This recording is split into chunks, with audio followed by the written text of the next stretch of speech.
Headway itself began in 1980, and in 1989 Headway Cambridgeshire was set up. And it was set up by a local woman whose husband had had a brain injury. She looked around Cambridgeshire, she found there wasn't really a provision for somebody with a brain injury, and being the pioneering woman she was, went and set up Headway Cambridgeshire.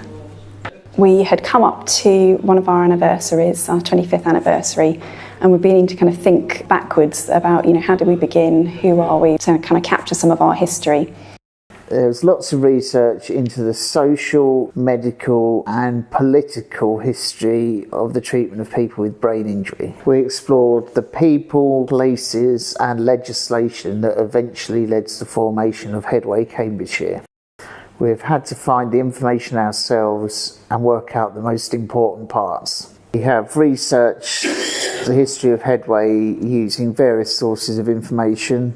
We went to the archive on the Darwin Hospital site, the library, and used lots of newspaper cuttings, and we took out the most important information and we put that into the exhibition, and there's lots more information on the digital timeline.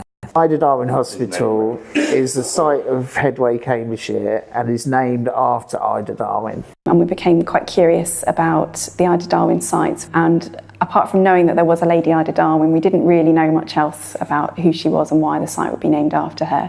And we thought it'd be quite interesting to combine the research for Headway with research about Ida Darwin and kind of get a whole picture of brain injury in Cambridgeshire. The local authority decided to build an institution for people with learning difficulties in Cambridge. They chose a site behind Fulbourn Hospital for this project. By 1965, the project was completed and the first patients were admitted. We moved from the Brookfields Hospital site in 2012 to a new home at the Ida Darwin site. I've been engaged on the Heritage project, and we've concentrated quite a lot on the early days of Ida Darwin. Well, Headway has really come about because of all of the things that Ida Darwin moved through Parliament, so the Mental Health Act. As part of her work with the Care for Girls, the Association of Care for Girls, Ida Darwin came across people who were at that time regarded as feeble-minded. So anyone classed as feeble-minded, which included single mothers, ended up in asylums. Ida wanted to offer a more human approach. When she was a girl, she read a book about someone called Ida, so she insisted her parents renamed her Ida Darwin. She was quite a force to be reckoned with.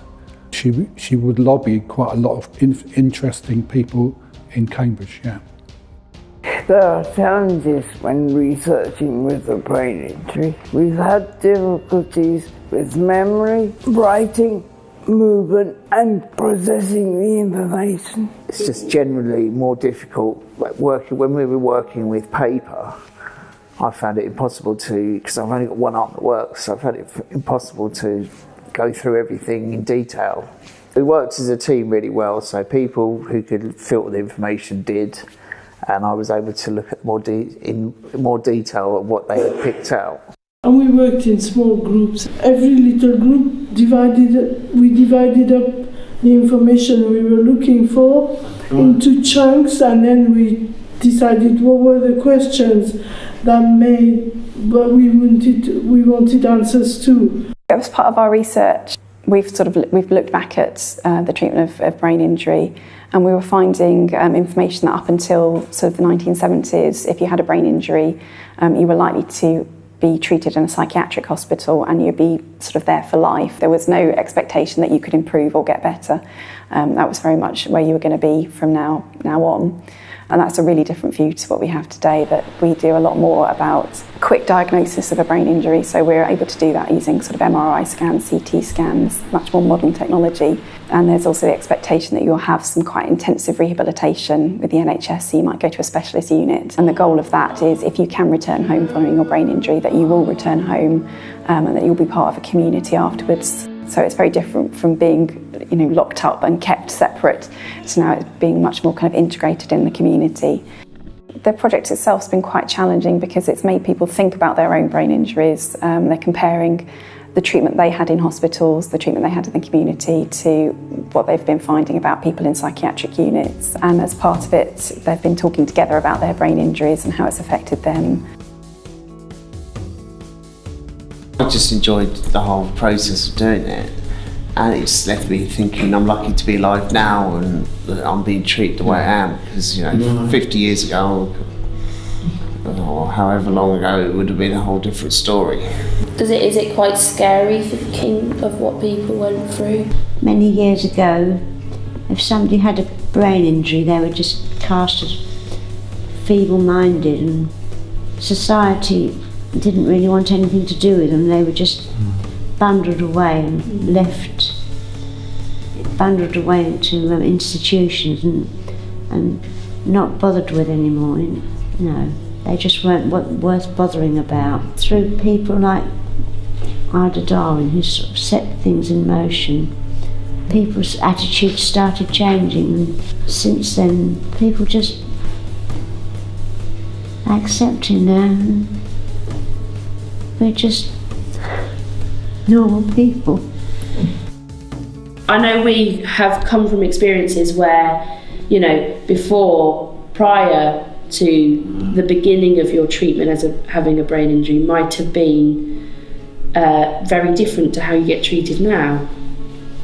So for you, a lifeline was being able to come to Headway, and not they have given you all your recovery, but they have allowed you to see different ways of working. Yeah, well, in my case, Headway got me back to work because it gave me the confidence to get out there, to talk to people, realise that my brain was still actually working and I could deal with processing information. So after I first came to Headway, I went back to work because it gave me that confidence to do it. So that's, the future, you'd want to be sort of focusing on the Headway type idea to encourage people who come out of hospital, because when I came out of hospital I was lost, I had no idea. This kind of setup is a really good way of encouraging people who've had a brain injury to move on with their lives and move forward. People with brain injuries have got something really good to give to the world. We've made this amazing project. So look. There's lots of people have accidents and the rest of it, and stroke is a particularly difficult, so it's a long uphill struggle, but it does have the merit of being recoverable from and getting back to some sense of normality, which a lot of other injuries or illnesses don't have that positive effect. And also I found personally, although it was a shock to get my stroke, it's turned over a new leaf in my life, and I wouldn't want to wish a stroke on anyone, but there are some lovely points to it. And you would be surprised that there'll be new opportunities for you